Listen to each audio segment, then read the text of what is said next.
Eden od ciljev posveta, ki ga pripravljajo Dolenjska akademska pobuda, Novomeški razvojni center ter tamkajšnje univerzitetno in raziskovalno središče je, da bi se regija hitreje in učinkoviteje razvijala.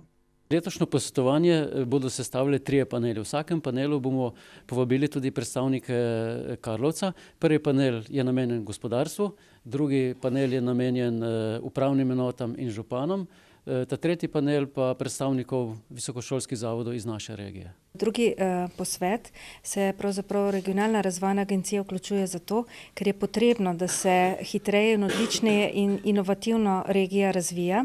Hkrati pa ugotavljamo, da se pri krepitvi javno-zasebnih partnerstv in čezmejnega sodelovanja seveda regionalni razvoj izrazito podpira.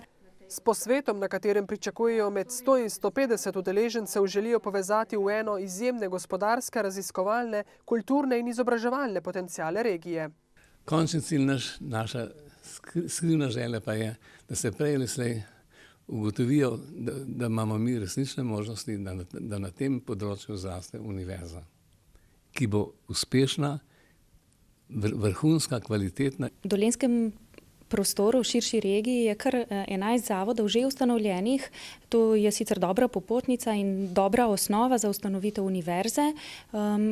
Je pa res, da vsem zakonodajnim pogojem pa še nismo zadostili.